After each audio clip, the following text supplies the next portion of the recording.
بسم الله الرحمن الرحيم الصلاة والسلام على رسوله الكريم وعلى آله وصحبه أجمعين.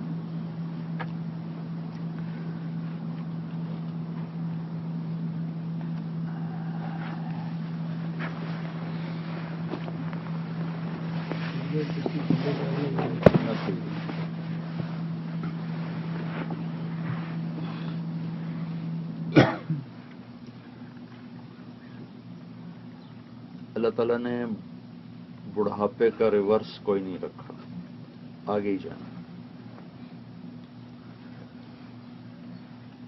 خلقکم من ضعف ثم جعل من بعد ضعف قوة ثم جعل من بعد قوة ضعفا وشيبا.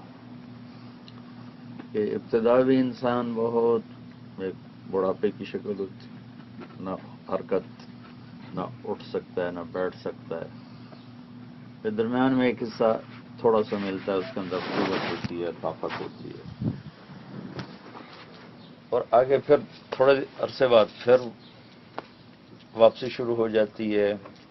کسی کو اینک لگ رہی، کسی کے ہاتھ میں سٹک آ رہی ہے، کسی کو شوگر ہو رہی ہے، کسی کو بی پی ہو رہا ہے، کسی کو ہارٹ ہو رہا ہے، کوئی ویل چیئر پہ آ رہا ہے، کوئی ویسے چیئر پہ آ رہا ہے، کسی سے رکوع نہیں ہو رہا، کسی سے سجدہ نہیں ہو رہا. مختلف بے شمار قسم کی چیزیں ہیں جو اس کو گھیرتی ہیں. پھر بڑھاپا خود ایک آفت اور بیماری ہے. حضرت عمر رضی اللہ عنہ سے ایک نوجوان کہنے لگا، جو میرے ماں نے میرے پیشاب پخانے اٹھائے، میرے کپڑے دھوئے، وہی کچھ آج کل میں اپنی ماں کا کر رہا ہوں. وہ معذور ہو گئی تو کیا میں نے ماں کا حق ادا کر دیا؟ تو حضرت عمر نے فرمایا نہیں. وہ کیسے؟ کہ تیری ماں تیرے پیشاب پخانے دھوتے ہوئے تیری زندگی کی دعا کرتی تھی، اور تو اس کے پخانے اٹھاتے ہوئے روز دعا کرتا، یا اللہ میری ڈیوٹی موقع ہے نا اپنے کول بلا. کئی لوگوں نے سنا جی وہ حال ایسا بن جاتا، دعا کرتے ہیں لوگ کہ اللہ اس کو سوکھا کر دے، اس کے لیے آسانی کر دے. آسانی کا کیا مطلب ہے؟ اس کو اٹھا لے، اس کو اٹھا لے. تو ایک تھوڑا سا وقت ہے، تھوڑا سا، جس میں آدمی کچھ ایکٹیو ہوتا ہے، کچھ کرنے کا ہوتا ہے.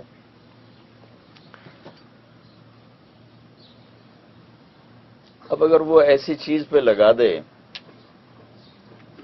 کہ جو مرتے ہی اس سے مرتے گیا دنیا میں ہی چھن جائے، آگے چلی جائے. ہمارے ایک بزرگ بھی تھے اور بہت بڑے تاجر بھی تھے. ایسے ہی محنت مزدوری کرنے ہیں اور پھر اللہ نے ان کو اربوں پتی بنایا، اور یہاں کی نیشنلٹی بھی ملی ان کو بڑے بڑے کاروبار کرنے کی وجہ سے. بہت نیک تھے، حرم کا ساتھ نہیں چھوڑا، ساری زندگی حرم کے ساتھ ہی رہے، وہیں انتقال ہوا.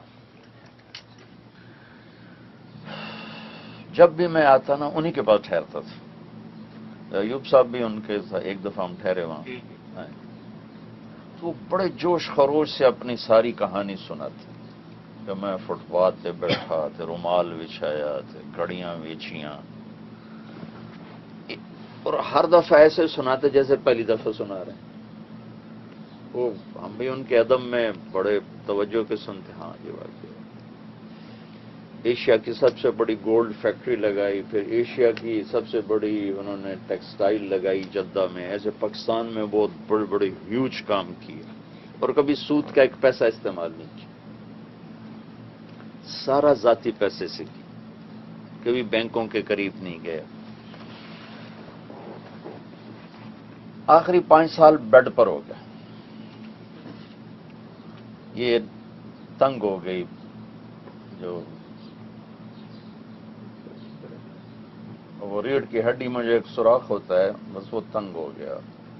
اس نے حرام مغز کو دبا دیا، وہ چلنا ختم ہو گیا. اب بیٹے تھے، بیٹوں کو تھے بڑے بڑے کاروبار کرا کے دی، وہ آ کے پوچھتے نہیں تھے. نافرمان نہیں تھے، سارے بڑے فرما بردار بچے تھے، لیکن ان کو اتنے بڑے بڑے کام سپرد کیے تھے کہ وہ آ ہی نہیں سکتے تھے.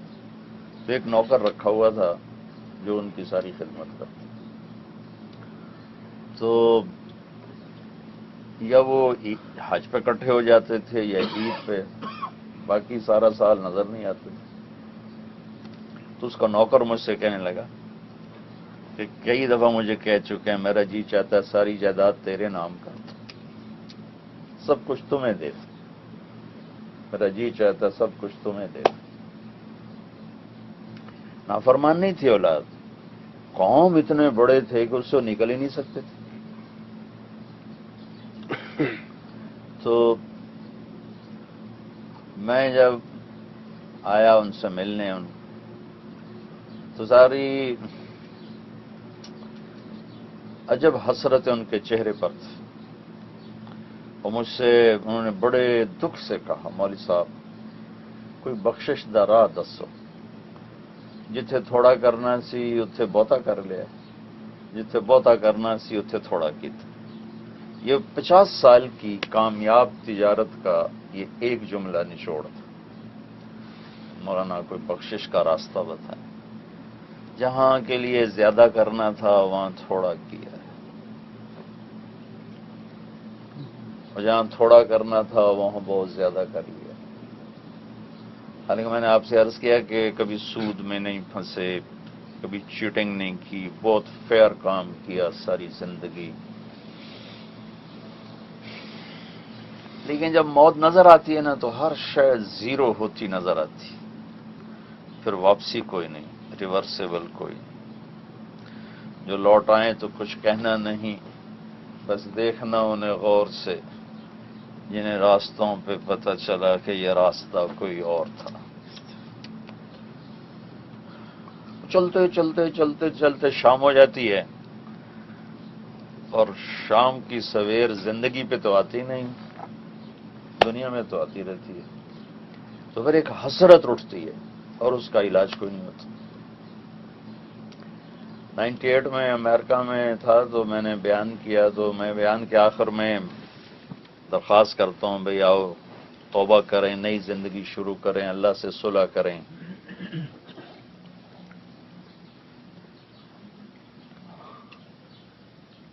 تو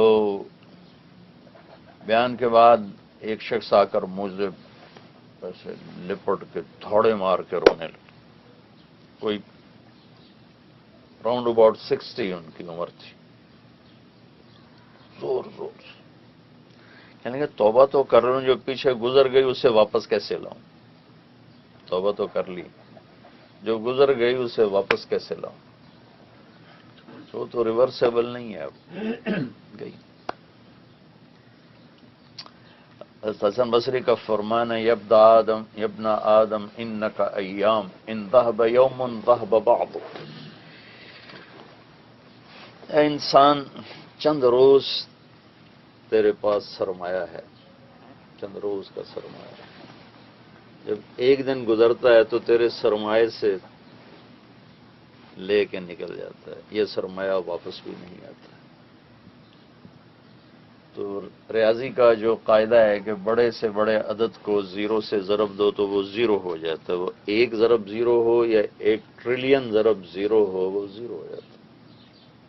وہ ساری زندگی کی کمائیاں، بلندیاں، عزتیں، شہرتیں جب موت سے ضرب کھاتی ہیں تو انسان زیرو ہو جاتا ہے، میت ہو جاتا ہے، اس کے سارے ٹائٹل اتار دیے جاتے ہیں،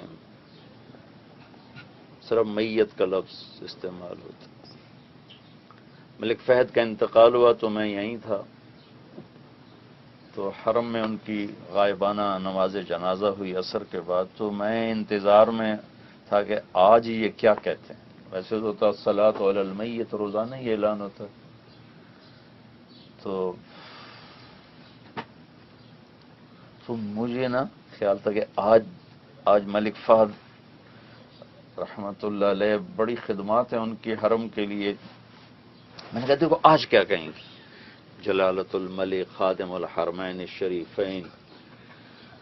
تو لہذا میں سلام پھرتے ہی میں ایسے کان لگا کے انتظار میں تھا کہ اب کیا اعلان ہوگا۔ وہ اعلان ہوا الصلاۃ علی المیت، بس ایک ساتھ لفظ آگے انہوں نے جوڑا، الغائب موجود نہیں تھے، الصلاۃ علی المیت الغائب، بس بڑے ٹائٹل اور اتنے بڑے سرمائے، سلطنت کی اللہ المیت. اور پھر اخبار میں نے اگلے دن دیکھی ان کی فوٹو، جو ریاض میں ان کا جنازہ ہوا. تو عام جنازے تو چارپائی پہ ہوتے ہیں، وہ زمین پہ رکھا ہوا تھی ان کی میت، زمین پہ رکھی ہوئی. اور مرتے ہی نام ایسے اتر جاتا ہے کہ میت اٹھاؤ بھائی. کوئی کہتا ہے ابا جی کو اٹھاؤ، اما جی کو اٹھاؤ، مولانا طارق جمیل کو اٹھایا جائے، کون کہے گا؟ میت اٹھاؤ. پھر فون کرتے ہیں جی جنازہ کب ہوگا؟ میت چلے گی قبرستان. میت ایک سانس کے ٹوٹنے پر یوں آدمی واپس جاتا ہے، جہاں وہ زیرو تھا وہیں جا کے وہ کھڑا ہو جاتا ہے. زیرو سے شروع کیا تھا اور زیرو پہ جا کے وہ کھڑا ہو جاتا ہے.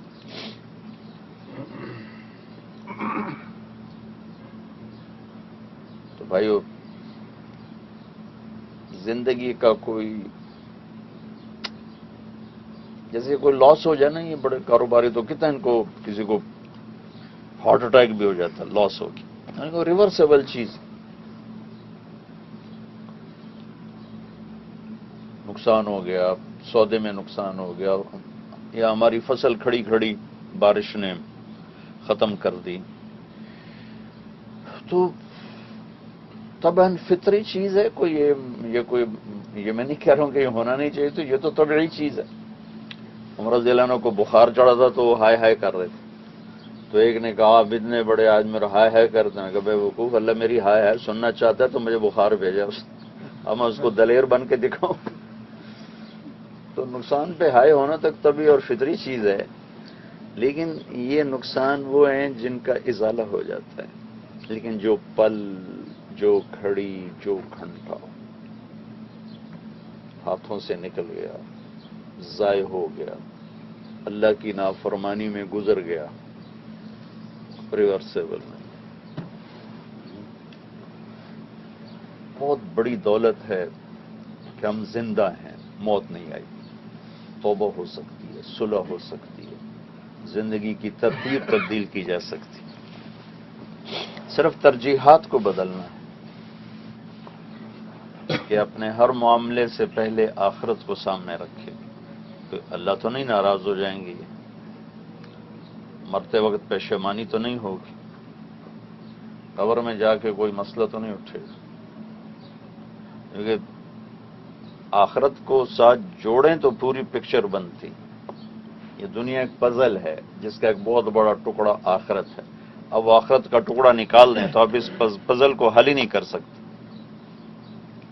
اس لیے اللہ کے نبی نے کہا لا تستضیئوا بنار المشرکین، کہ مشرک کی آگ سے اپنے گھر کو روشن نہ کرو. تو حسن بصری اس روایت کے راوی ہیں. تو ان سے انہوں نے پوچھا اس کا کیا مطلب کہ مشرک کی آگ سے اپنے گھر کو روشن نہ کرو؟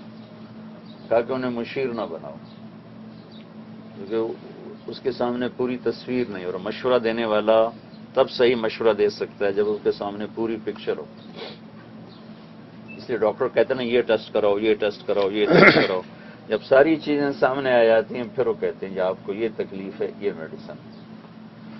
تو چونکہ آخرت کے منکر کے سامنے ابدی زندگی ہے ہی نہیں، صرف یہ زندگی ہے، تو اس کے مطابق اس کا مشورہ تمہیں نقصان دے سکتا ہے، تمہاری آخرت کو نقصان پہنچا سکتا ہے، تمہاری موت کے بعد کی زندگی کو وہ ہٹ کر سکتا ہے. لا تستضیئوا بنار المشرکین، کہ غیر مسلم کی آگ سے اپنے گھر کو روشن نہ کرو، انہیں اپنے مشیر نہ بناؤ.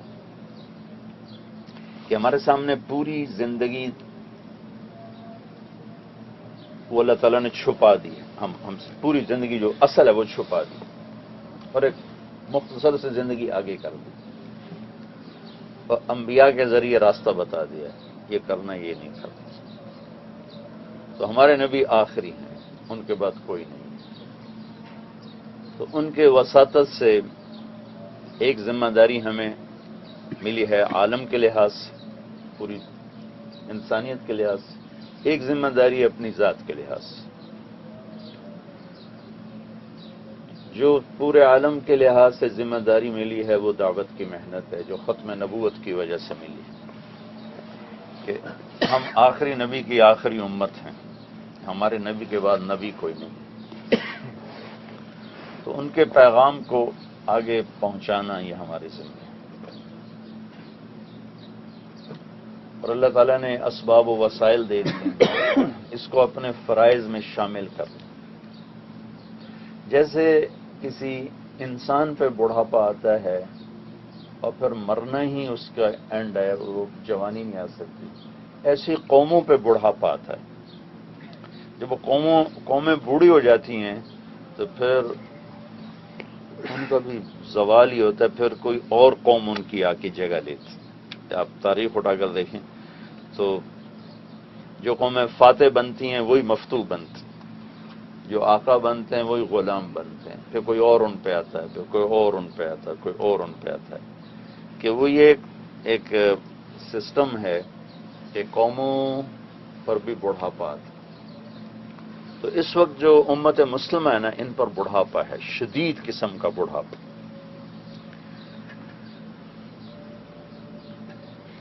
اس کا علاج اللہ نے رکھا ہے، ویسے قوموں کا بڑھاپا کا علاج کوئی نہیں، اس کا علاج ہے کہ نئی قوموں اسلام میں داخل ہوں، نئی قوموں کے لیے اسلام کا دروازہ کھلے، وہ کھلتا ہے دعوت کے ذریعے، اور کوئی راستہ نہیں۔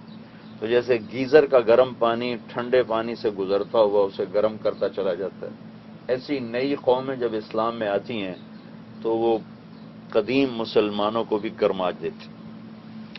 اور آخری قوم جو بطور قوم اسلام میں داخل ہوئی آج سے 700 سال پہلے، وہ تاتاری تھے۔ اس کے بعد کوئی قوم اسلام میں داخل نہیں ہوئی۔ افراد تو آج بھی ہو رہے ہیں، لیکن پوری ایک نیشن اسلام میں آئے، یہ تاریخ میں آخری دفعہ 700 ہجری، 7ویں صدی کا آخر، 7ویں صدی کے آخر میں جا کر یہ پوری قوم آئی۔ اس کے بعد جتنی تاریخ میں نے دیکھی ہے پڑھی ہے، کسی قوم کا داخلہ نہیں ملتا کہ دعوت کا کام چھوٹ گیا۔ اور یہ بھی تاریخ کا اپنی نوعیت کا عجب واقعہ ہے کہ سب سے زیادہ مسلمانوں کو تباہ کرنے والے تاتاری تھے، اور وہی کلمہ پڑھ کے اسلام کے محافظ بن گئے۔ 656 ہجری میں بغداد تباہ ہوا ہے، 656، اور 656 کے 10 سال بعد تاتاری قوم اسلام میں داخل ہونا شروع ہوئی، اور اس کا سبب بنے تاجر۔ آپ لوگ بھی تاجر ہو، لیکن آپ کا ذہن صرف پیسہ بنانے پر ہے، صرف پیسہ بنانا ہے، آگے بڑھانا ہے، آگے بڑھانا ہے، آگے بڑھانا ہے، بس اسی پہ پورا کمپیوٹر فٹ ہوا پڑا۔ جائیداد بنانی ہے، پیسہ بنانا ہے، کاروبار بڑھانا ہے، 3 کام میں سارا دماغ الجھا ہوا ہے۔ کاروبار بڑھانا ہے، پیسہ بڑھانا ہے، جائیداد بنانی، بچوں کے لیے بنانی، پتہ نہیں کس کے لیے بنانی۔ ایک ہمارا دوست تو ان کا بہت بڑا سٹور ہے لبرٹی میں، NM، تو اس کے بیٹے کا میرے ساتھ کچھ وقت لگا، تو وہ لندن میں جو سب سے بڑا سٹور ہے وہاں سے ان کی خریداری ہوتی، تو پہلے وہ جاتا تھا، اس کا بیٹا وہ خریداری کر کے آ جاتا تھا، تو وہ گیا، تو جب تھوڑا اس کا وقت تبلیغ میں لگ گیا تو وہ جس لڑکی سے وہ مال وغیرہ سارا پرچیز کرتا تھا، تو اس سے کہنے لگا تیرا موت کے بعد کی زندگی کے بارے میں تیرا کیا کانسیپٹ؟ حالانکہ کئی سال سے اس سے سودا لے رہا تھا، لیکن پہلے خیال ہی نہیں تھا اس طرف۔ اس نے کہا میرا تو کوئی کانسیپٹ کوئی نہیں، مجھے تو کچھ پتہ نہیں۔ تو اس نے اس کو تھوڑی دعوت دی، وہ 5 منٹ تو وہ لڑکی رونے لگی، رونا شروع کر دیا۔ تو اگلے ٹرپ پہ جب وہ آیا مال لینے تو وہ لڑکی نہیں تھی، تو اس نے پوچھا وہ لڑکی کہاں ہے؟ کہا وہ تو مسلمان ہو گئی اور چھوڑ کے چلی گئی۔ پہلے صرف ایک سوچ تھی کہ مجھے یہاں سے مال لینا ہے، پاکستان میں جا کے بیچنا، اپنا پروفٹ بنانا ہے، تھوڑا سا تبلیغ میں جا کے ذہن بنا کے میں نے انسانوں کو جہنم سے بچانا ہے، جنت کے راستے پر ڈالنا ہے، تو اس کی 5 منٹ کی بات نے اس کے لیے ہدایت کا نظام چلا دیا. کو لمبی چوڑی تو ہے نا، صرف 5 منٹ کی بات. تو ایسی پوری نسلیں ہیں جو ڈھونڈ رہی ہیں بتانے والا ہے کوئی. جتنا انڈونیشیا ہے، ملائیشیا ہے، تھائی لینڈ ہے، فلپائن میں 70% مسلمان تھے، اب 17%. جب اسپین نے فلپائن پہ قبضہ کیا تو اس کے بعد گھٹتے گھٹتے گھٹتے وہ 70% سے 17. چائنا ہے. ان پورے علاقوں میں جو اسلام پھیلا ہے وہ یمن کے تاجروں نے پھیلا ہے. کوئی جہاد نہیں ہوا، وہ تلوار نہیں چلی. یمنی تاجروں نے اپنی تجارت کے ساتھ ساتھ اسلام پھیلایا. اور صومال اور کینیا، اور اب تو مجھے افریقہ میں بہت جانے کا موقع ملا، تو وہاں بھی سارے یمنی قبائل اب بھی آباد ہیں. نہیں، ان کے چہرے حبشیوں والے نہیں، رنگ حبشیوں والا، چہرہ فیچر ایشین. تو انہوں نے بتلایا کہ ہمارے آبا و اجداد یمن سے وہاں آئے. تو اس وقت پوری امت مسلمہ پر ایک جمود ہے. اس کے توڑنے کا اللہ نے ہمیں کام دیا، یہ تبلیغ کا کام، یہ دعوت کا کام. جب نئی قومیں آئیں گی نا تو ہمیں بھی کرما دیں، کیونکہ اللہ کا نظام ہے کہ ہر سال درخت نئے شاخیں نکالتا، انہی پر پھل لگتا ہے. جو شاخیں پرانی ان پہ پھل نہیں لگتا. آم میں تو میں نے یہ دیکھا کہ آم نئی شاخیں نکالتا، ان جو پھل آتا ان شاخوں پر آتا، باقی اس کو سپورٹ کرتی ہیں، پھل نئی شاخیں لیتی. تو پچھلے 600 سال سے 700 سال سے تبلیغ کا کام بالکل زیرو ہو گیا. یہ تو اب مولانا الیاس صاحب کے ذریعے سے اللہ نے شروع کیا تو آج ہم بیٹھے ہوئے اس کی بات کر رہے ہیں. ورنہ صرف ذاتی نماز عبادت تک اسلام تھا اور باقی کسی کو پتہ ہی نہیں تھا. اس بندے نے آ کے وہ سبق دوبارہ دہرایا. تو آج 6 بر اعظم میں پھر اللہ تعالیٰ نے ایک لہر اٹھائی ہے، اور افرادوں کی زندگی کو بھی بدلتے دیکھ رہے ہیں، اور قبائل کی زندگی کو بھی، قوموں کی زندگی کو بھی اسلام کی آواز پہنچ رہی. ایک تو آپ سے یہ عرض کرنا تھا کہ آپ لوگ اپنی مصروفیت میں اس تبلیغ کے نیٹ ورک کو داخل کرو. یہ اسی طرح ہمارے ذمے ہے جیسے اور فرائض ہمارے ذمے ہیں. پوری دنیا کے انسان کتنے قابل رحم ہیں کہ جب کوئی مر جاتا ہے کفر پہ تو کبھی اس کو آگ سے خلاصی نہیں مل سکتی. ایک مریض تڑپتا ہوا آتا ہے تو ڈاکٹر بھی بھاگ اٹھتے ہیں، اور نرسز بھی، اور اس کے لواحقین بھی. آئی سی یو میں ڈالو، پتہ نہیں کیا کیا اس کے لیے ایک دم کیا نظام چلتا ہے. اس سے زیادہ خطرے میں ہیں جو کفر پہ مر رہے ہیں یا نافرمانی پہ مر رہے ہیں، شراب پیتے مر رہا ہے، زنا کرتے مر رہا ہے، سود کھاتے مر رہا ہے، مسلمان ہے، جھوٹ بولتے مر رہا ہے، جوا کھیلتے ہوئے موت آ رہی ہے. بہت خطرے کا شکار. نماز چھوڑی ہوئی ہے، روزہ چھوڑا ہوا ہے، زکوٰۃ نہیں دیتا ہے، سود پہ کام کرتا ہے، جھوٹ بولتا ہے، خیانت کرتا ہے، دھوکہ دیتا ہے، فراڈ کرتا ہے، ماں باپ سے نہیں بنتی ہے. مطلب یہ جتنے کبیرہ گناہ ہیں، یہ کرتے کرتے اگر ایک آدمی جا رہا ہے تو کیا بنے گا اس سے؟ تو ایک بات آپ بھائیوں سے یہ عرض کرنی ہے، آپ لوگ اس خطے میں رہتے ہو جہاں سے اللہ نے اس دعوت کو اٹھایا. یہ تو اب آخری دور ہے. اللہ تعالیٰ، اللہ کے نبی نے فرمایا تھا کہ آخری دور میں مکہ ایسے آباد ہوگا کہ رہنے کی جگہ نہیں ملے گی، اور مدینہ ایسے آباد ہوگا کہ رہنے کی جگہ نہیں ہوگی، اور پھر ایسے اجڑے گا کہ اس وادی سے گزرتے ہوئے لوگ کہیں گے لگتا ہے یہاں کہیں آبادی ہوگی، لگتا ہے یہاں کبھی آبادی ہوگی. وہ زمین کے خزانے اللہ نے باہر نکال دیے، تو وہ قریب کے زمانے میں یہ ہونے والا تھا۔ تو اللہ نے، آپ شکر کرو، آپ سب انڈیا پاکستان کے لوگ ہو، آپ کا رزق اللہ نے یہاں لکھا ہے، پاک سرزمین۔ اب عمرہ کرنے جاتے ہو، مسجد نبوی جاتے ہو، میں دنیا پھرتا ہوں، ایسے ایسے ویرانوں میں پڑے ہوئے ہیں رزق کے پیچھے ہمارے بھائی، کہ دنیا بھی نہیں بن رہی، دین بھی ہاتھوں سے نکل گیا۔ لیکن آپ لوگوں کا رزق اللہ نے آؤٹ آف کنٹری لکھا تھا، کوئی انڈیا سے نکلا، کوئی بنگلہ دیش سے نکلا، کوئی پاکستان سے نکلا، اور اللہ تعالیٰ نے آپ کو اس مقدس سرزمین میں پہنچایا، جس کی فضا میں 1.25 لاکھ صحابہ کی زندگی کی نورانیت موجود ہے، اللہ کے نبی کی زندگی کی نورانیت موجود ہے۔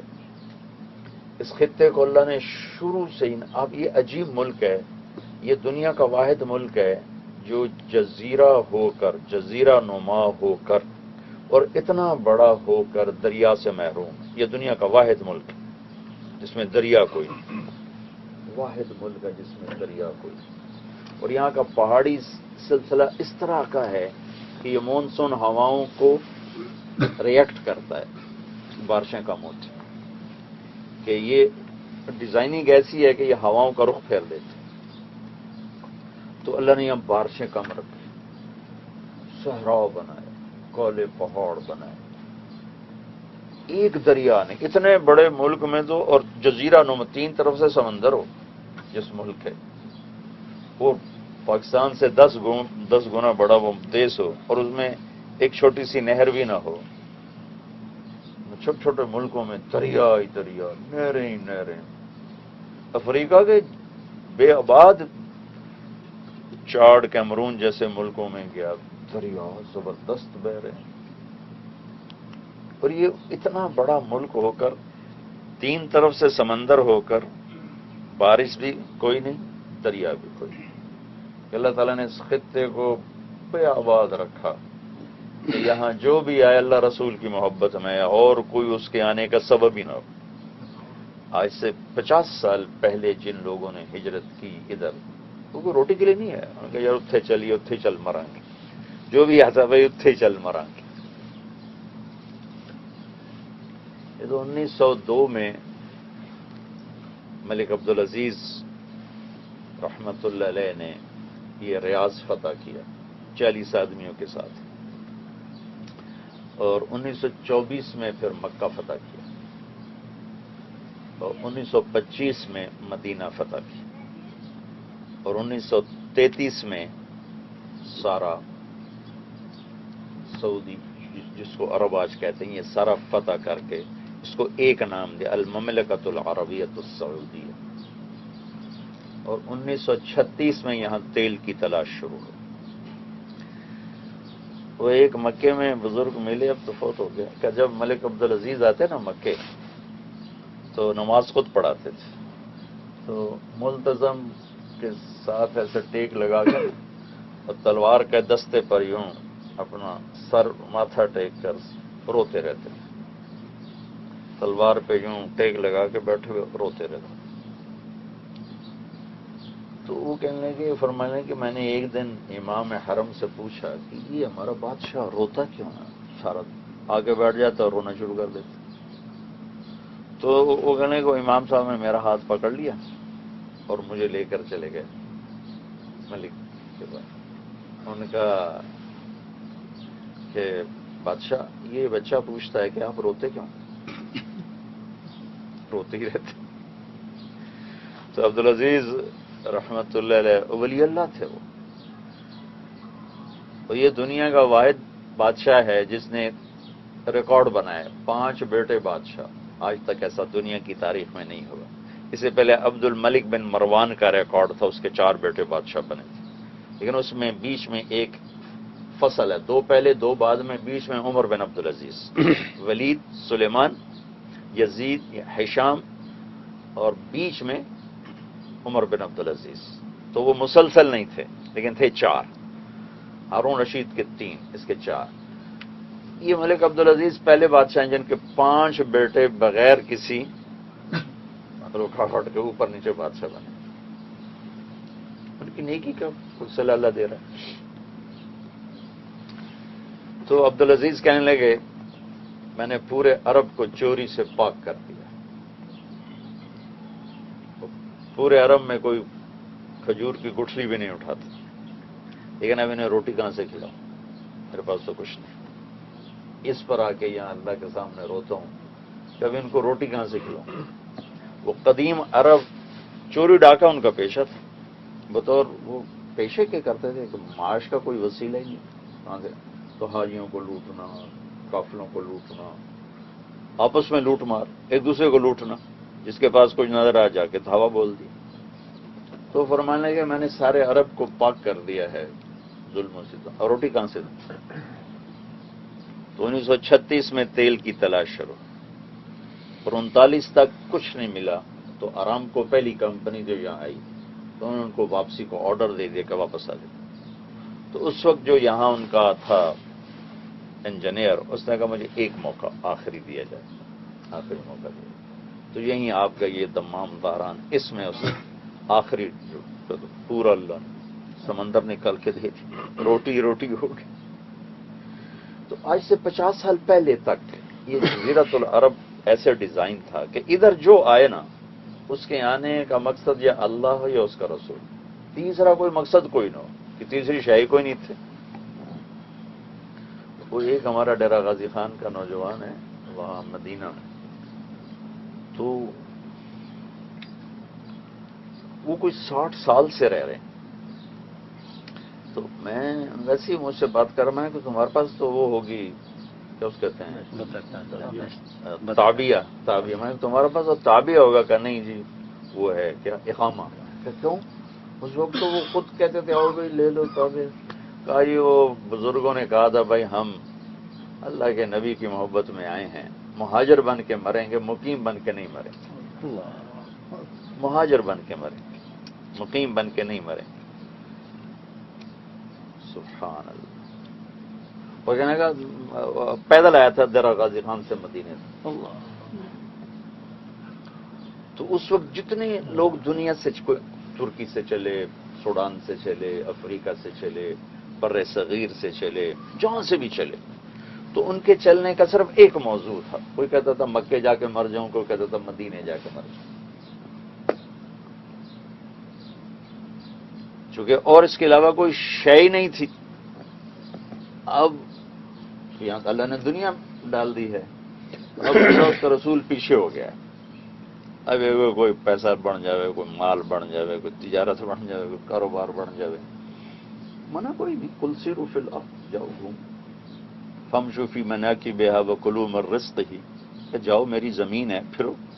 شروع سے دنیا پھرتی چلی ہے، لیکن میں نے اس خطے کو اس لیے پاک رکھا کہ یہاں ایک اپنا گھر تھا، ایک اس کے نبی کا گھر.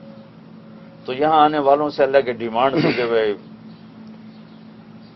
2 نمبری بنتے نہ ہوئے جی، 1 نمبری بنتے آوے جی. صرف تم اللہ اس کے رسول کی طلب میں آ اور کوئی نہ ہو. چند پرسوں ترسوں خیبر گئے تھے تو مرحب کا قلعہ کھڑا ہوا ہے جو حضرت علی نے فتح کیا تھا. تو مجھے یاد آ رہا تھا کہ ایک 8 قلعے تھے، 8. تو آخری وہ تھا جو فتح ہوا. تو مال غنیمت تقسیم ہو رہا تھا، تو ایک صحابی تھے تو آپ نے ان کو بلا کر کہا کہ بھئی یہ تیرا حصہ ہے. بھائی مال ھذا بائعات، یا رسول اللہ میں اس لیے آپ کے پیچھے نہیں آیا. کیوں؟ کس لیے آیا ہو؟ کہ میں آپ کے پیچھے اس لیے آیا ہوں کہ یہ یہاں دیر لگے اور ادھر سے پار نکل جائے، اور میں اللہ کے نام پہ قربان ہوں.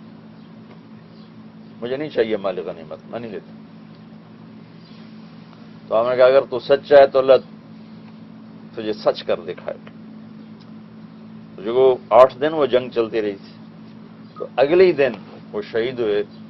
سیدھا یہاں ہی تیر لگا ان کی اور گردن کے پار نکل. تو بھائیو، ایک تو میری آپ سب سے گزارش یہ ہے کہ تبلیغ کے کام کے لیے آپ لوگ وقت دو، ٹائم ٹیبل بناؤ. آپ کے روٹس پاکستان انڈیا کے ساتھ ہیں. یہاں تھوڑی مشکلات ہیں، وہاں تو کوئی 4 مہینے ایک دفعہ آپ سب لگاؤ، 40 دن ایک دفعہ لگاؤ، اور اس کو اپنی زندگی میں آپ روٹین میں شامل کرو. یہ اسی طرح میرے فرائض میں شامل ہے جیسے باقی فرائض میرے ذمہ ہیں.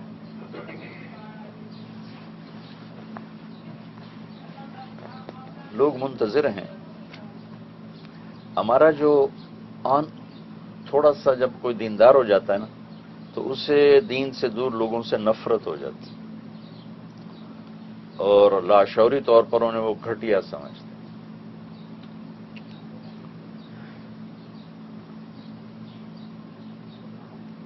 اللہ کے نبی نے ایک ایک در کھٹکھٹایا. ابو جہل کے بارے میں آپ کو پتا تھا یہ فرعون ہے میری امت کی، بتا دیا گیا تھا. تو اس کی تو اب منت کرنے کی ضرورت کو نہیں رہ گئی تھی، بھائی پتہ ہے بھائی نہیں پڑھنا کلمہ. لیکن ابو جہل سے آپ کا معاملہ یہاں تک پہنچا کہ ایک دن ابو جہل نے کہا بھائی محمد بس کر. تو یہی چاہتا نا کہ ہم تیرے رب کے سامنے کہہ دیں کہ اس نے تیرا پیغام پہنچا دیا تھا، تو میں کہہ دوں گا تیرے رب کو کہ اس نے تیری بات پہنچا دی، تو بس کر. یہ تو اس کی منتیں کی ہیں جس کے بارے میں آپ جانتے تھے کہ یہ میری امت کا فرعون ہے. تو اوروں کی آپ نے کتنی منتیں کی.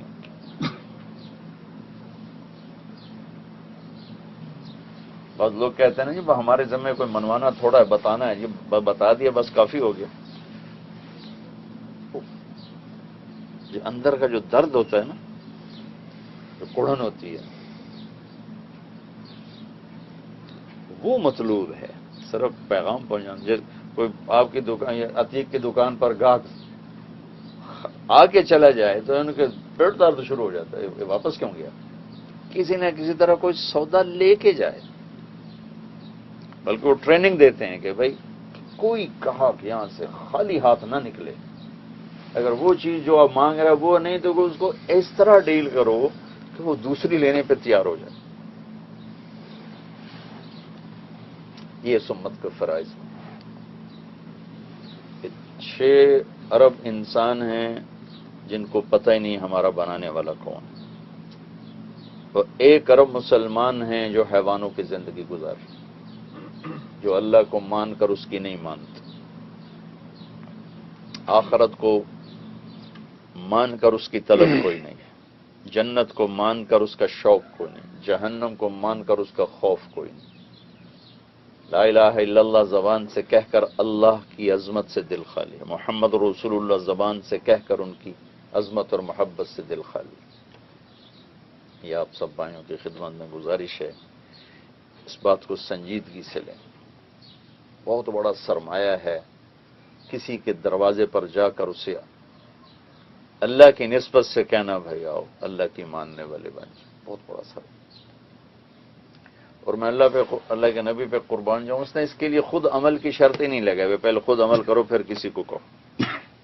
فَلْيُبَلِّغِ الشَّاهِدُ الْغَائِبُ، جو آخری حج میں آپ نے فرمایا. شاہد کا مطلب ہے بتانے والا، جو بتا سکتا اوروں کو بتا دے. حالانکہ یہاں آپ کہتے عمل والے اوروں کو بتائیں، علم والے اوروں کو بتائیں، تقوی والے اوروں کو بتائیں. کتنے لفظ کا شاہد. میری امت کا ہر کلمہ گو اس کے ذمہ ہے جا کے اوروں کا.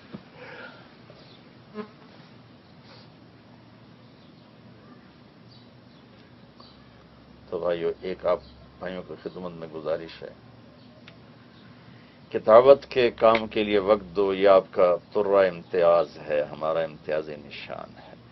ہر گھر پہ جانا.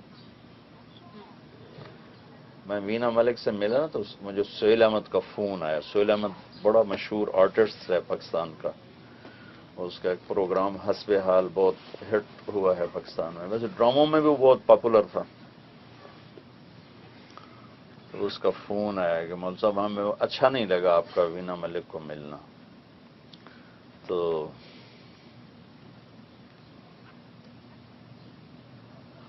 وہ ٹی وی والوں نے اسے لیا تو ساتھ مجھے بھی لیا انٹرویو پر، مجھے بھی لیا ساتھ ٹیلی فونک. تو میں نے اس نے بھی اینکر نے بھی یہ پوچھا کہ ایسے لوگوں سے تو دیندار لوگ ملنا پسند نہیں کرتے، آپ کیسے چلے گئے ملنے؟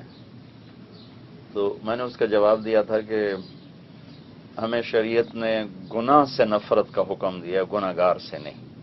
ہمیں جرم سے نفرت ہے، مجرم سے نہیں۔ ہمیں گناہ سے نفرت ہے، گناہ گار سے نہیں۔ گناہ گار ہمارا بھائی ہے، اگر اس سے یہ گناہ نکل جائے تو ہم اسے گلے سے لگائیں گے۔ مجرم کا جرم چھوڑوانا مقصود ہے، مجرم ختم کرنا نہیں، جرم ختم کرنا۔ گناہ گار کو نہیں ختم کرنا، گناہ کو ختم کرنا ہے، اور اس کے لیے انتہا درجے کی شفقت اور محبت چاہیے اس کو اس سے نکالنے کے لیے۔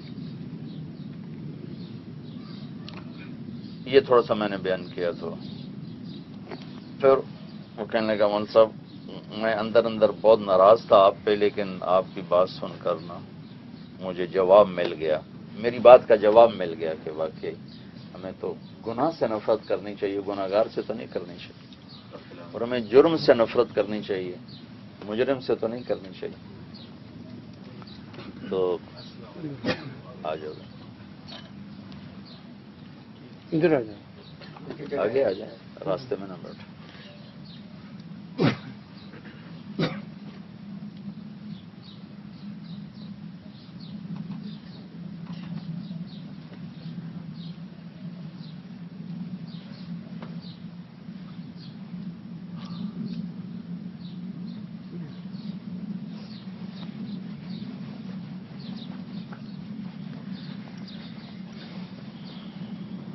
تو میں نے اسے کہا سہیل بھائی ہماری مثال تو ڈاکیے کی ہے، ڈاکیے کے ذمہ ہے پارسل پہنچانا، وہ طوائف کا ہے یا وہ مولانا کا ہے، ہمیں تو پارسل پہنچانا ہے۔ تو کوئی ڈاکیا یہ تو نہیں کہہ سکتی جی ایسا جی طوائف دا پارسل ہے میں نہیں لے کے جانا، اس کی ڈیوٹی ہے، اسے جانا ہے لے کے۔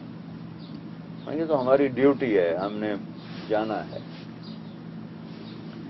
ہمارے سرگودا میں ایک ان پڑھ آدمی، اس نے پورے پاکستان کے کنجر خانوں میں جا کر گشتیں کر کر کے ناچنے والی لڑکیاں تہجد گزار بچیاں بن کے شادی شدہ بیٹھی۔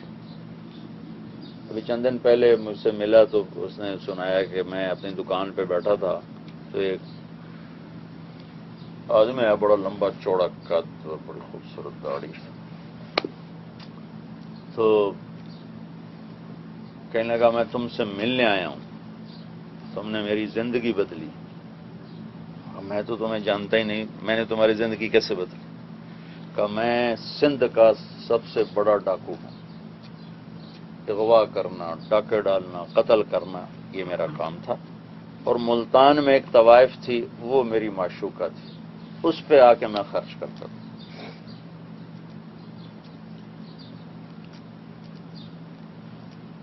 یہ جماعت لے کر گیا ملتان بازار حسن، اس بچی کے کوٹھے پہ چلے گئے، وہ وہاں کی بڑی معروف تو ہے، وہ اس وقت ڈانس ہو رہا تھا، وہ ناچ رہی تھی، تو یہ دروازے میں کھڑا ہو گیا، تو اس لڑکے نے اس کو اشارہ کیا اندر آ جاؤ، اس کا نہیں میں اندر نہیں آؤں گا۔ تو پھر اس نے کہا کیا لینے آئے ہو؟ تو اس نے کہا میں تیرے اوپر اما فاطمہ کی چادر ڈالنے آیا ہوں۔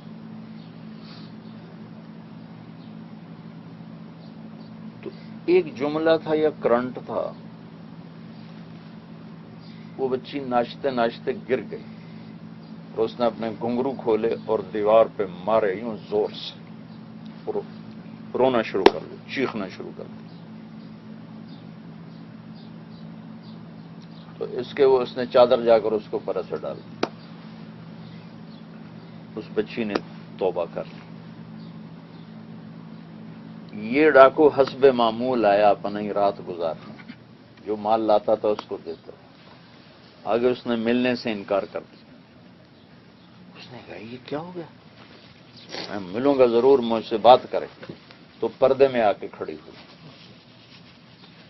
اور اس کو اس نے دعوت دی کہ دیکھ مر جانا ہے، ایک اللہ کا بندہ آیا تھا میری زندگی میں، روشنیاں دکھا کے چلا گیا، میں تجھے کہتی ہوں تو توبہ کر اور جا تبلیغ میں جا، اور اللہ کا بندہ بن کہ اپنی اس طوائف کی بات پر اس نے کہا میں وہاں سے ریمنڈ چلا گیا، 4 مہینے لگائے، تیرا پتہ چلا بھئی تو یہاں سرگودے رہتا ہے تو تیرا شکریہ ادا کرنے آیا۔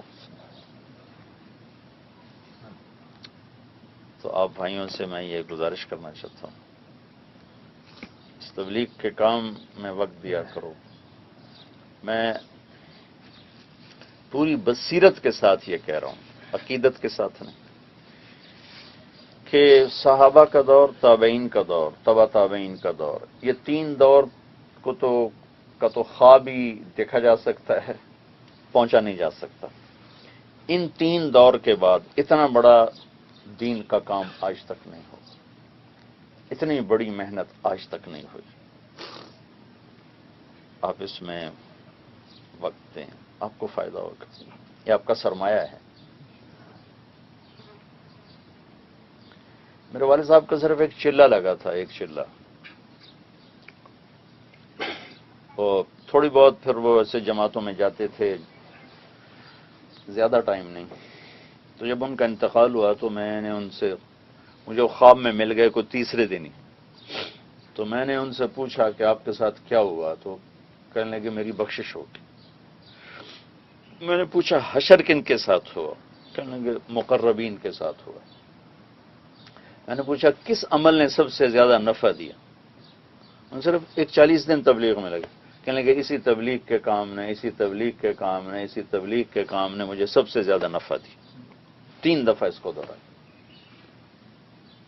اور ٹوٹل وقت جو لگا وہ میں نے 40 دن لگے۔ پھر سال میں کوئی مہینہ 2 مہینے ان کے جاتے تھے مختلف اوقات میں، اکٹھا نہیں، وہ بھی مخصوص جماعت جو ہماری ذمہ داروں کی جماعت گاڑیوں پہ چلتی تھی تو اس میں جاتے تھے، عام جماعتوں میں نزاکت تھی، جا نہیں سکتے تھے۔ یہ تو ایک اجتماعی ذمہ داری کے حوالے سے میں آپ سے عرض کر رہا ہوں، اس کو آپ سنجیدگی سے سوچیں، یہ بہت بڑی تجارت، ایک آدمی کا ہدایت پہ آ جانا میری بخشش کا سبب بن سکتا ہے۔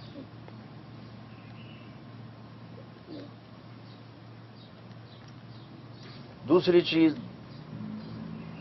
جو آپ بھائیوں سے عرض کرنی تھی وہ انفرادی زندگی کے، کہ ایک ہماری اجتماعی صورت ہے، ایک ہماری انفرادی، کہ بطور فرد اللہ ہم سے کیا چاہتا ہے اور اللہ کا نبی ہم سے کیا چاہتا ہے۔ تو اس میں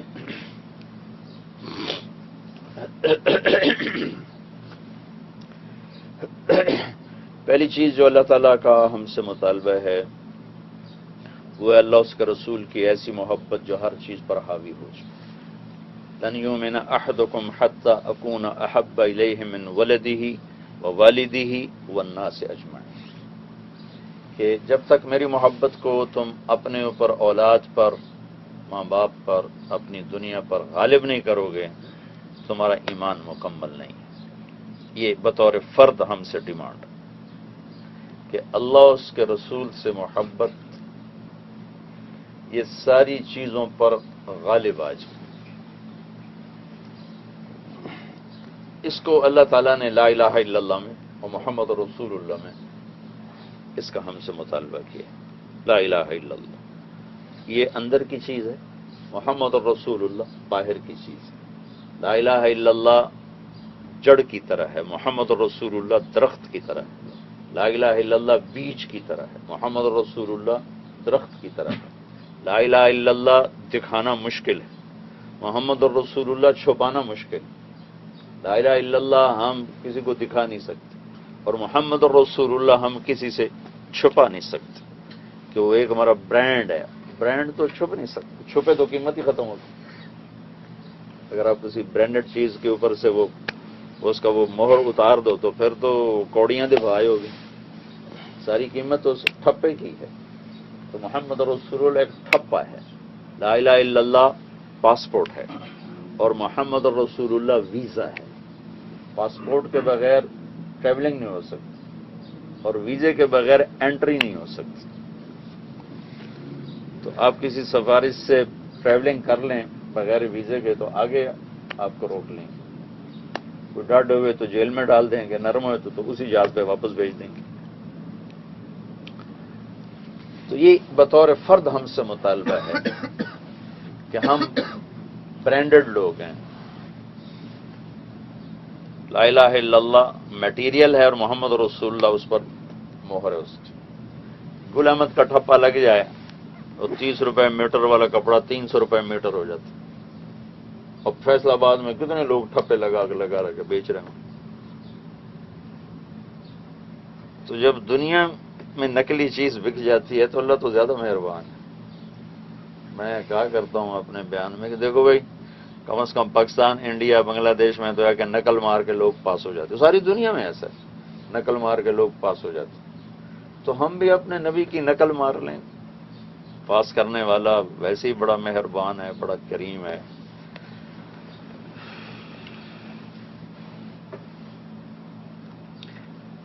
یہ پہلا مطالبہ ہے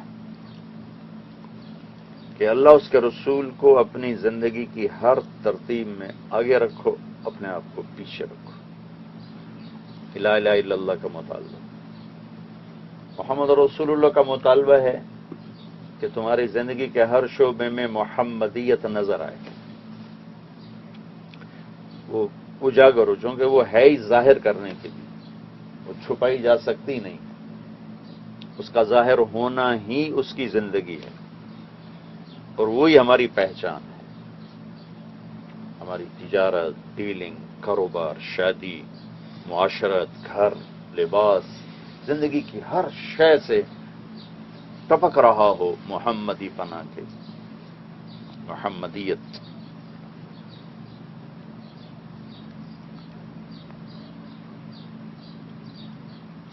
دوسری چیز جو اللہ تعالیٰ انفرادی سطح پر ہم سے چاہتا ہے وہ بہت لمبی چوڑی، یہ بہت مختصر ہے جو میں نے پہلی بتائی. اس میں یہ چند عبادات ہیں اور چند اصول ہیں جن کے اندر آؤ تو آدمی لا الہ الا اللہ محمد رسول اللہ کے آ جاتا ہے سانچے. عبادات کم از کم. دوسری چیز جس کا اللہ ہم سے ڈیمانڈ کرتا ہے اور اس کا رسول، وہ ہے ہماری اوروں سے ڈیلنگ، اوروں سے ڈیلنگ، جس کا نام ہے اخلاق. اخلاق معاملات کہتے ہیں کاروباری لین دین، اور معاشرت کہتے ہیں آپس کے رویوں کی لین دین، کہ رویے بھی لین دین کی چیز. اور چیزوں کا تبادلہ، پیسے کے بدلے میں یا چیز کے بدلے میں چیز، اس کو شرعی زبان میں معاملہ کہتے ہیں. اور جو ہمارے آپس میں رویوں میں جو لین دین ہے اس کو معاشرت کہتے ہیں یا اخلاق کہتے ہیں. تو معاملات کی صفائی، سچائی، یہ بازار کا دین ہے. وعدے پہ قائم رہنا، مکر نہ جانا، پھر نہ جانا، یہ بازار کا دین ہے. اور معاشرت میں برائی کا جواب اچھائی سے، یہ معاشرت کا دین ہے. اور یہ آخری بات میں کر رہا ہوں اب، یہ اسلام کا سب سے مشکل ترین چیپٹر، کہ ریئیکشن انسانی فطرت ہے، ریئیکٹ کرنا انسانی فطرت. لیکن تیز سے تیز گاڑی کے نیچے بھی اللہ نے بریک رکھا ہوا ہے. اب بریک لگاؤ رک جائے گی. سخت سے سخت مزاج والا بھی اللہ نے اس کے اندر سسٹم رکھا ہو، بریک لگائے گا تو روک سکتا ہے اپنے آپ. جس گاڑی کو بھی بنایا جاتا ہے بریک اس کے ساتھ رکھے، اگر اس کی رفتار 250 کلومیٹر بھی ہے تو بریک اس کے ساتھ.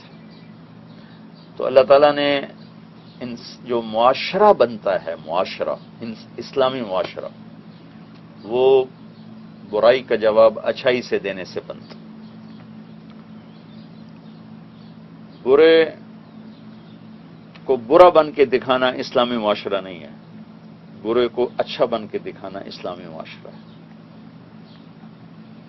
اور نیگیٹو رویوں کا جواب پازیٹو رویوں سے دینا، یہ اسلامی معاشرہ ہے. کسی نے آپ نے کہا پاگل نہ بننا، لا تکونوا امعا. ہمارے نبی کے الفاظ بڑے عالی ہوتے تھے، صحابہ بھی نہیں سمجھ پاتے تھے بعضوں کو. اب کہا امعا مت بننا. اما کسے کہتے ہیں؟ آپ نے کہا جو یہ کہے اچھا کرو گے تو اچھا کریں گے، برا کرو گے تو برا کریں گے، یہ پاگل ہے. اس کو آپ نے کہا یہ پاگل ہے. اچھا کرو گے تو اچھا کریں گے، برا کرو گے تو برا کریں گے، یہ پاگل ہے۔ جو تم کرو گے وہ ہم کریں گے۔ نہیں، تم عقل مند بنو۔ عقل مند کون ہے؟ تم یوں کہو بھائی تو برا بھی کرے گا تو میں اچھا کروں، تو برا بھی کرے گا تو میں اچھا کروں۔ احنف بن قیس بہت بڑے عرب سردار گزرے ہیں رضی اللہ تعالیٰ عنہ۔ ان کا حلم مشہور تھا کہ بڑے حلیم انسان۔ تو ایک دفعہ ان کو کسی نے کہا تو نے مجھے ایک سنائی نا تو 10 سناؤں گا۔ کہنے لگے میرے بھائی تو مجھے 100 سنا تو میں ایک بھی نہیں سناؤں گا، تو مجھے 100 سنا میں ایک بھی نہیں سناؤں گا۔ ایک دفعہ کوفے میں رہتے تھے تو باہر سے آ رہے تھے، ایک آدمی ان کو گالیاں دینے لگا تو چپ کر کے سنتے گئے کچھ نہیں بولے۔ جب شہر قریب آیا تو کھڑے ہو گئے، کہنے لگا بھائی اگر تیرے پاس مزید سٹاک گالیوں کا ہے تو میں کھڑا ہو کے سن لیتا ہوں، یہیں ختم کر لے۔ آگے اگر کسی اور نے سن لیا اور نے تیری ٹھکائی کر دی تو میں ذمہ دار نہیں، چونکہ اب میری قوم آگے آباد ہے تو وہ میری بے عزتی دیکھیں گے تو تمہیں چھوڑیں گے نہیں، تو اگر ختم ہو گیا تو پھر مجھے اجازت دے دو، اور اگر باقی ہے تو میں کھڑا ہو کے سن لیتا ہوں۔ تو پاؤں پڑ کے معافی مانگو، مجھے معافی کر دو، عظیم آدمی ہو تو بھائیو جو معاشرت ہے نا وہ درگزر سے بنتی، پکڑ دھکڑ سے نہیں بنتی۔ ہر وقت اگر ماں باپ اولاد کی پکڑ دھکڑ کریں یا خامند بیوی کی ہر موقع پہ پکڑ پکڑ پکڑ پکڑ، یا بیوی خامند کو ٹوک ٹوک ٹوک ٹوک ٹوک، تو معاشرت ختم ہو جائے گی، جس کو معاشرت کہتے ہیں، اسلامی معاشرت، وہ ختم ہو جائے گی۔ کیونکہ ہم نے اسلامی معاشرت سیکھی نہیں کہ ہمارے نبی کا گھر میں کیا رویہ تھا، ملازم سے کیا تھا، بیوی سے کیا تھا، بچوں سے کیا تھا، جو ذہن میں آیا وہ چل، یا جو ماحول میں وہ چل رہا۔ اپنے زندگی بھر اپنے کسی نوکر کو نہیں ڈانٹا، زندگی بھر کسی کو تھپڑ نہیں مارا۔ حضرت انس فرماتے ہیں 10 سال میں نے اللہ کے نبی کی خدمت کی، ایک دفعہ مجھے نہیں کہا یہ کیوں کیا، یہ کیوں نہیں کیا، ایک دفعہ نہیں کہا۔ ہمارے معاشرے میں نوکروں پر بہت سختی ہوتی، ان کو تھوڑی تنخواہیں اور کام اتنا زیادہ کہ وہ بیچارے رات کو چارپائیوں پر گرتے ہیں تو ان کی جوڑ جوڑ ہائے ہائے کر رہا ہوتا، اور صبح پھر انہیں چوکس کھڑے ہوتے ہیں۔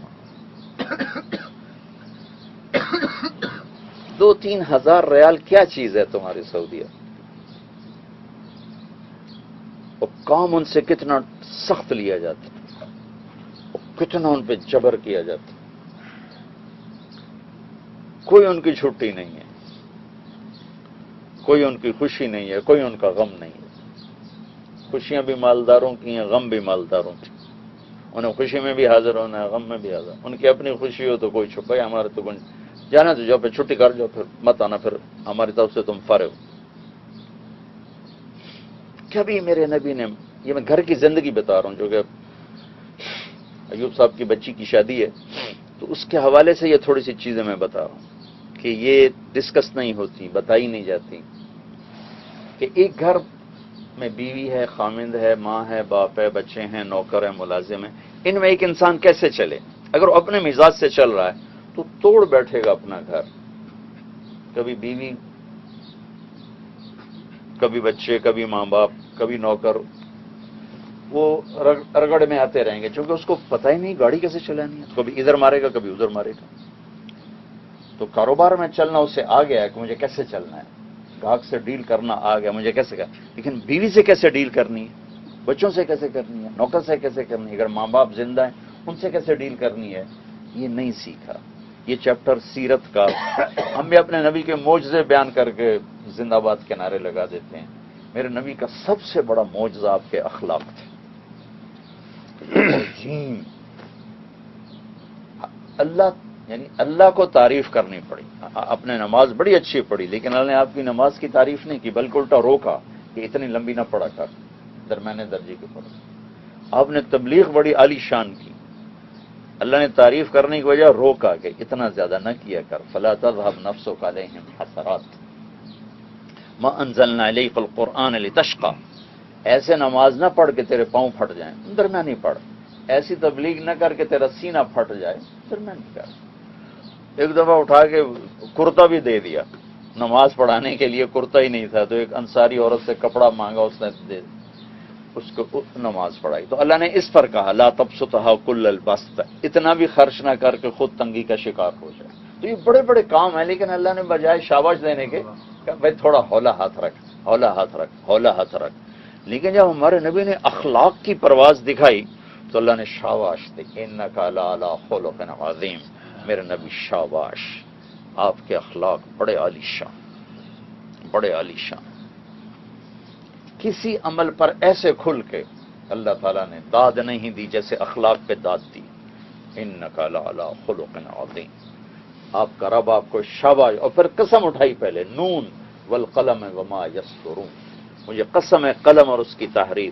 قسم اٹھا کر کہا میں داد دیتا ہوں میرے حبیب، آپ کے اخلاق بڑے عالی شان. آپ نے 9 بیویوں کو کیسے جوڑ کے ایک بیوی کو چلانا مشکل ہو رہا ہے. کبھی ادھر بیٹھ کے رو رہی، کبھی ادھر کیا ہوا جی. بس ایک اربوں پتی آدمی کی عورت آئی ملنے، اور بازیں ہوتی ہیں خواتین پہلے اپنا دکھڑا بیان کر کے پھر روتی ہیں، وہ پہلے روئی پھر دکھڑا، پہلے رونا شروع ہو گیا. مجھے خبر مل چکی تھی کہ بہت بڑے ارب پتی آدمی کی بیگم ہے. آپ سے میں ایک جگہ میرا بیان تھا تو وہ آئی ہوئی، تو مجھے وہ درمیان والے دوست نے بتایا کہ یہ بہت بڑا آدمی جس کی بیگم ہے آپ سے ملنا چاہتا ہوں. بسم اللہ. وہ آ کے رونے سے اس نے بات شروع کی. لاکھوں روپے کا اس نے جوڑا پہنا ہوا تھا، کروڑوں روپے کی جیولری اس نے پہنی ہوئی تھی، اور بیٹھتے ہی رونا شروع کر دیا. پھر جب تھوڑا سا وہ سنبھلی، پھر مولانا میں اس دولت کو کیا کروں، لوگ میرا کپڑا دیکھتے ہیں، میرا زیور دیکھتے ہیں، میری گاڑی، میں اس کو آگ لگاؤں، میرے خامد قبول ہی میرے ساتھ ٹھیک نہیں، میں کیا کروں اس دولت کو. اس کو یہ سب کچھ اچھا نہیں لگ رہا، چونکہ یہ جو زبان کا بول ہے نا، یہ ایسی آگ لگاتا ہے کہ 7 سمندر کا پانی بھی نہیں بجھا سکتا. اور زبان کا بول ایسی مٹھاس لاتا ہے کہ 7 کڑوے سمندر میٹھے کر دے ایک بول کے ساتھ. زبان کا ایک بول اتنی مٹھاس لاتا ہے. تو ایک گھر کی زندگی میں ہمیں کیسے چلنا ہے، ایک اصول یاد رکھو، درگزر چشم پوشی. بیوی محبت کرے گی، بچے محبت کریں. بیوی کی پکڑ، بچوں کی پکڑ، بیوی کی پکڑ، بچوں کی پکڑ، نوکروں کی پکڑ، بھاگ جائیں گے. اللہ نے اپنے نبی جیسی ہستی سے کہا میرے نبی اگر آپ سخت مزاج ہوتے تو آپ کے ساتھی آپ کو چھوڑ کے بھاگ جاتے. لو کنت فظا، میرے نبی اگر آپ کی زبان کا بول سخت ہوتا، غلیظ القلب، طبیعت میں سختی ہوتی، لانفضوا من حولک، یہ تیرے ساتھی کون، صحابہ کا آپ کو چھوڑ کے چلے جاتے. تو میں یہ آخری بات عرض کر رہا ہوں، اپنے نبی والی معاشرت بھی سیکھو بھائی، اپنی زبان کے بول کو میٹھا کرنا سیکھو. زید بن ارقم رضی اللہ تعالیٰ عنہ کے سامنے عبداللہ بن ابی نے کہا کہ ان پر مال خرچ کرنا بند کر دو. لا تنفقوا علی من عند رسول اللہ. تو انہوں نے جا کر بتا دیا اللہ کے نبی کو، یا رسول اللہ، وہ عبداللہ بن ابی یہ کہہ رہا تھا، ان کی عمر تھی 14 سال. وہ آیا، اس نے آ کے قسم اٹھا دی، میں نے تو کہا ہی نہیں یہ چھوٹا. اور باقی بھی صحابہ کہنے لگے یا رسول اللہ یہ چھوٹا بچہ ہے، اس نے غلط سنا ہوگا. تو کہنے لگے میں چپ، اور میری جو بےزتی کی لوگوں نے، جو بےزتی کی کہ مجھے لگے زمین پھٹ جائے، میں غائب ہو جاؤں کہ تو نے نبی کے سامنے جھوٹ بول. اور اللہ کے نبی نے میرے ساتھ کیا کرنا تو اللہ کو نبی کو چاہیے تھا. کہ اللہ کا نبی آئے، مجھے یوں دیکھا، مسکرائے، اور ایسے میرے کان کو تھوڑا سا یوں ہلکا سے مسلا اور مسکرا کے آگے چلے. اور میری جان میں جان آئی. اور اسی وقت قرآن اترا، سورہ منافقون اللہ نے اتاری، اور زید بن ارقم کی سچائی کو اللہ نے ثابت کیا کہ یہ منافق جھوٹی قسمیں اٹھا رہا ہے، یہ بچہ سچا ہے. اگر یہ میرے گھر کا ملازم ایسا کر دیتا تو میں تو ڈنڈا اس پہ توڑ دیتا، پھر اگلی بات بعد میں کرتا.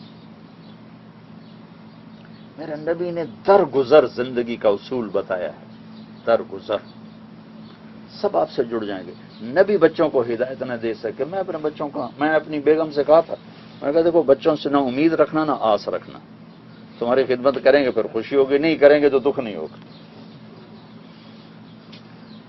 بتانا ہمارے ذمے، کروانا ہمارے ذمے نہیں ہے۔ ہم بتائیں گے، محبت دیں گے، پیار دیں گے، کسی کو بھی پیار دو، محبت دو، آپ کا ہو جائے۔ انسان ایک مہذب جانور ہے، انسان ایک مہذب جانور ہے، حیوان ہے۔ حیوان کو دیکھ لو، آپ ڈنڈا دکھاؤ گے بھاگ جائے گا، اور چارہ دکھاؤ گے تو قریب آ جائے گا۔ یہی ساری دنیا کے انسان ہے۔ میرے نبی نے عرب کے ڈاکوؤں کو ایسا سینے سے لگایا کہ وہ رضی اللہ عنہ بن گئے۔ جب حاتم طائی آئے نا کلمہ مدینے، تو آپ نے دعوت دی، انہوں نے انکار کر دیا۔ پھر آپ نے دعوت دی، آپ نے کہا دیکھو ایک دن آئے گا، ہیرا سے لڑکی چلے گی، بیت اللہ کا طواف کرے گی، اسے کوئی ڈر نہیں ہوگا۔ تو اب تو ادی کہنے لگے میرے جی میں آیا، وہ جو ہیرا سے چل کر آئے گی مکے طواف کرنے، تو میرے قبیلے کے ڈاکوؤں سے بچ کے کہاں جائے گی؟ اینا دعار بنی طے، میرے قبیلے کے ڈاکوؤں سے کہاں بچے گی؟ اور جب اللہ کے نبی کی محنت ہوئی تو سب سے بڑے ڈاکو تھے حاتم طائی کے قبیلے کے رافع بن عمیرہ۔ رافع بن عمیرہ صدیقی دور میں ضرورت پڑی خالد بن ولید کو شام شفٹ کرنے کی، کہ سارا روم کٹھا ہو رہا تھا، تو ابوبکر رضی اللہ عنہ نے خالد بن ولید سے کہا کہ تم جلدی سے پہنچو شام اور کمان سنبھالو۔ تو ایک راستہ تھا 21 دن کا جو عام، ایک تھا 7 دن کا صحرا۔ تو 3000 کا لشکر چنا اور کہا میں صحرا سے گزروں گا۔ تو ساتھیوں نے کہا مر جائیں گے، نہ پانی نہ کھانا۔ تو وہ کہنے لگے جس لشکر میں رافع ہو وہ لشکر ہلاک نہیں ہو سکتا۔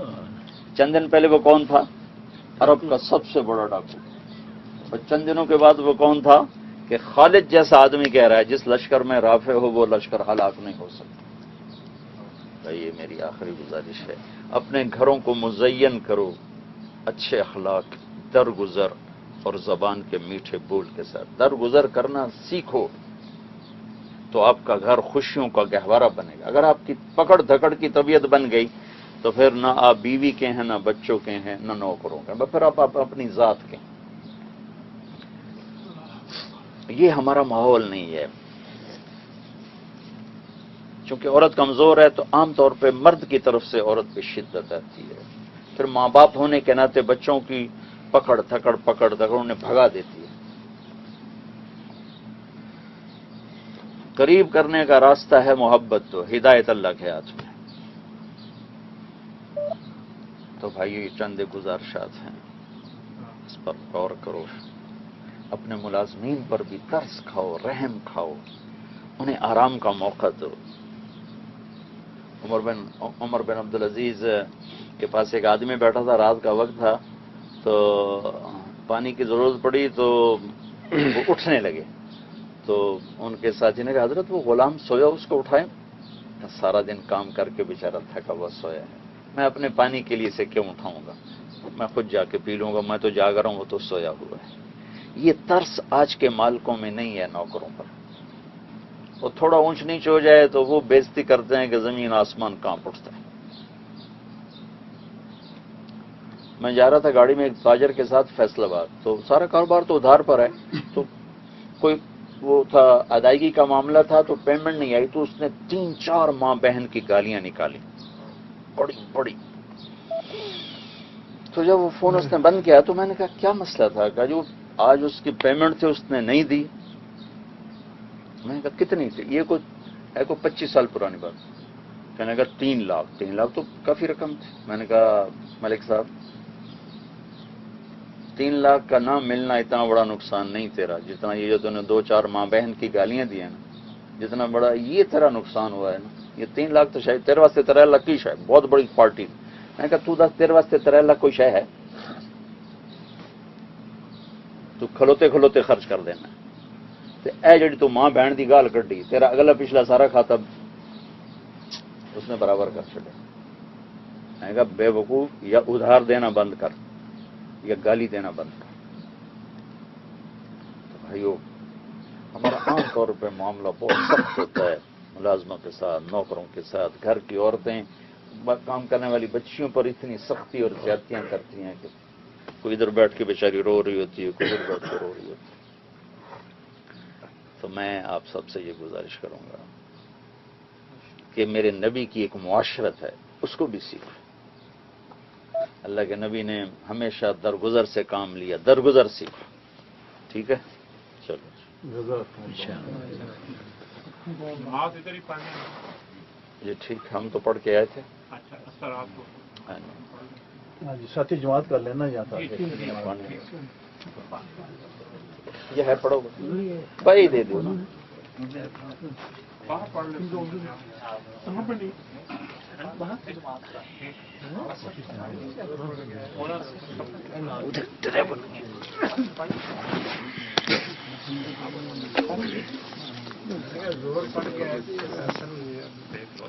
اسی زور سر کٹھی پڑھ لی سی۔ جی ماشاء اللہ بالکل پڑھ لینے کے